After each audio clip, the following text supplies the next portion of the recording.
Assalamualaikum warahmatullahi wabarakatuh. Jumpa lagi dengan saya Susno Duaji.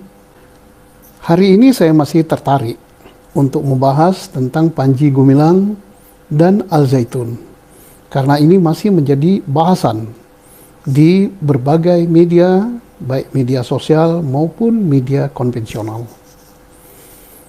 Sebelum membahas ini, saya sampaikan bahwa apa yang saya sampaikan pada channel ini adalah bahasan hukum murni, murni hukum, tidak pada bahasan tentang politik, apalagi bahasan untuk pesanan, kepentingan politik, kepentingan pribadi, ataupun kepentingan golongan, dan kepentingan lainnya. Tidak ada. Saya tidak kenal secara pribadi dengan Panji Gumilang. Saya belum pernah ketemu secara langsung. Saya belum pernah bicara secara langsung. Saya juga tidak pernah komunikasi di dunia maya. Demikian juga dengan Al Zaitun selaku lembaga. Dan saya tidak pernah berdiskusi kepada pihak-pihak yang menginginkan agar kasus Al Zaitun dan kasus Panji Gumilang dipolisikan dan berakhir di penjara. Tidak. Saya murni kajian hukum. Mengapa saya sampaikan ini? Karena saya tidak mau ada orang yang bersalah dibebaskan. Tidak mau. Siapapun yang bersalah harus dihukum. Hukum harus adil. Dan saya tidak mau juga ada yang orang tidak bersalah, tapi karena tujuan tertentu dibuat bersalah, direkayasa, dan dihukum. Mengapa begitu? Saya sudah merasakan hal itu tidak enak direkayasa. Saya yakin bahwa apa yang saya alami, saya direkayasakan kasus. Oh bisa Pak Susno? Ya bisa. Apa yang nggak bisa? Oke, kita mulai lagi pembahasan tentang Panji Gumilang dan Al Zaitun. Ini harus hati-hati menangani kasus ini. Jangan sampai merugikan ribuan santri. Kita harus juga berpikiran, jangan sampai ada pihak-pihak yang ingin agar Al Zaitun ini dibubarkan atau ditutup. Apalagi ada persaingan, apalagi ada upaya tertentu untuk menguasai Al Zaitun. Ingat, kasus Al Zaitun, khususnya Panji Gumilang, selalu muncul menjelang pemilu. Dan ini tahun sekarang 2023 adalah tahun politik. Oke, kita bahas. Panji Gumilang awalnya dituduh sebagai NII. Pimpinannya bahkan. Pertanyaannya, apa iya? Saya pernah menangani kasus NII di Jawa Barat sewaktu saya menjadi Kapolda tahun 2008. Saya proses, dihukum, terbukti di pengadilan. Dan selama proses penyidikan, saya perintahkan untuk dibuktikan sejauh mana hubungannya dengan Al Zaitun, dengan Panji Gumilang. Ternyata tidak terbukti, tidak ada kaitan sama sekali. Tapi itu tahun 2008, 15 tahun yang lalu. Saya tidak tahu kalau 2023. Tapi kita punya aparat intelijen, baik intelijen polisi, Polri, BIN, kemudian BAIS. Saya kira aparat ini sangat-sangat hebat. Tidak mungkin kalau ada yang terkait dengan upaya makar kepada negara ini yang tidak terdeteksi. Saya yakin. Kemudian mari kita lihat, untuk dapat dituduh sebagai NII atau upaya makar harus dibuktikan ada nggak yang ditunjuk sebagai pemerintah, mulai dari presiden, perdana menteri, atau apalah namanya. Kemudian ada nggak kabinetnya? Kalau tidak ada ya nggak bisa. Yang kedua, ada nggak negaranya, wilayahnya? Di mana wilayahnya? Ada kepala daerah dan sebagainya yang tunjuk? Yang ketiga, ada nggak benderanya? Ada apa tidak lambang negaranya? Ada apa tidak undang-undang dasarnya? Ada apa tidak kegiatannya? Nah, yang ditindak oleh Polda Jawa Barat waktu saya Kapolda itu semua lengkap dan terbukti. Maka dihukum. Oke, kita beralih kepada tindak pidana pencucian uang. Pencucian uang itu harus ada kejahatan awal. Siapa yang melakukan?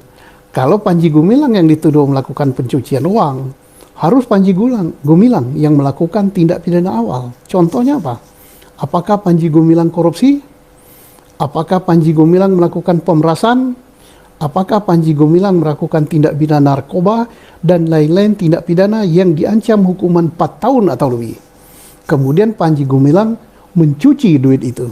Bisa dengan masukkan ke rekening, bisa dengan membelanjakan, bisa dengan mentransfer. Nah, kalau Panji Gumilang tidak melakukan itu, tidak bisa. Tetapi mari kita lihat juga, ada nggak pihak lain yang melakukan kejahatan tadi, kemudian mentransfer ke dalam rekening Panji Gumilang. Ya, kalau tidak ada, ya nggak bisa. Oh, rekeningnya banyak, Pak. Mari kita lihat. Duit yang dimasukkan ke rekening itu berasal dari kejahatan apa bukan? Berasal dari perampokan, berasal dari korupsi, berasal dari narkoba, dan lain-lain. Harus dibuktikan siapa yang mentransfer itu. Kemudian apa peran Panji Gumilang dalam tindak pidana pencucian uang? Dia bukan pencuci. Kalau ini memang ada, maka Panji Gumilang adalah orang keterlibat, bisa membantu, bisa penada, dan sebagainya lah. Opak duit yang di rekening itu dibelikan kepada tanah, kapal, hotel, dan sebagainya. Oh, nggak masalah. Yang penting duit itu bukan dari kejahatan.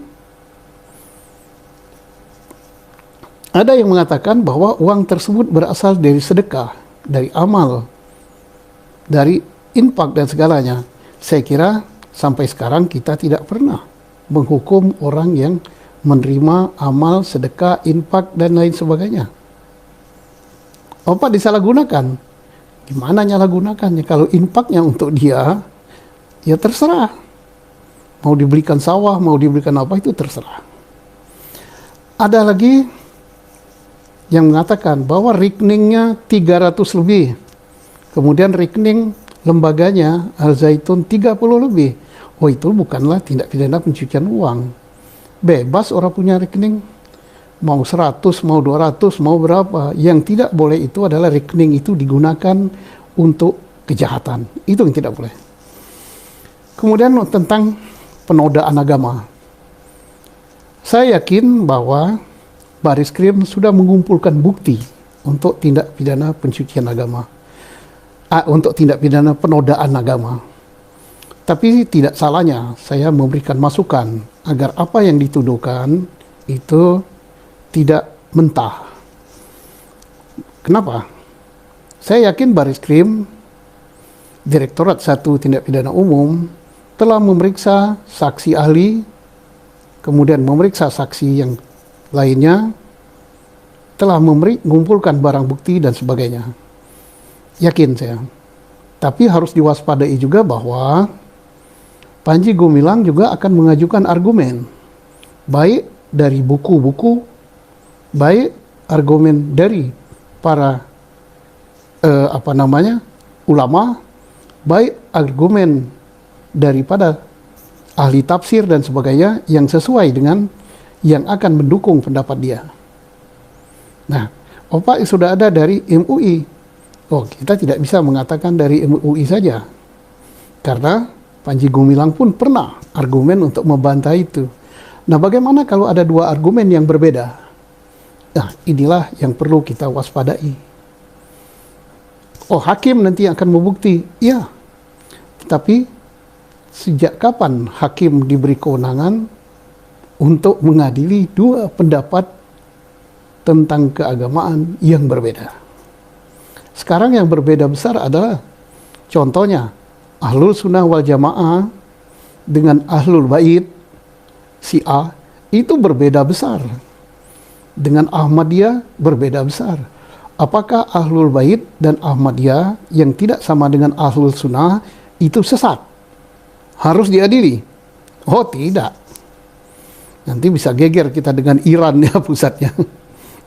Nah, jadi itu suatu hal yang perlu kehati-hatian. Tapi bagaimanapun juga kita bersyukur dengan Bareskrim, dengan Polri yang telah cepat mengambil langkah untuk menahan dan menyatakan sebagai tersangka.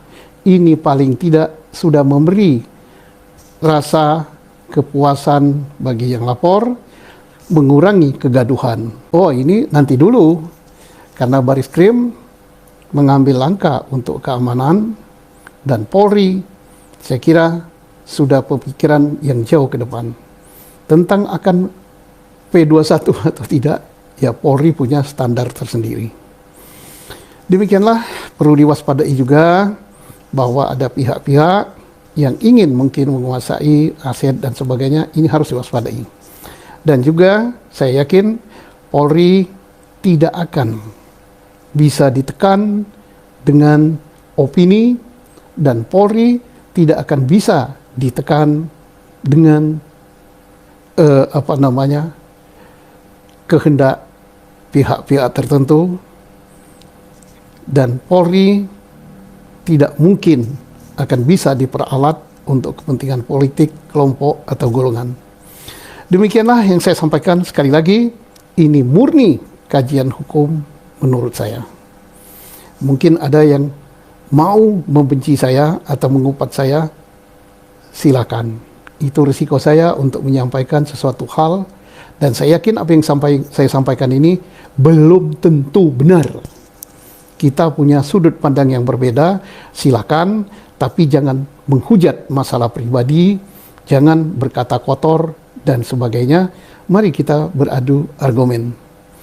Dan kalau ada hal yang kurang berkenan, saya mohon maaf. Wabillahi taufiq wal hidayah. Wassalamualaikum warahmatullahi wabarakatuh.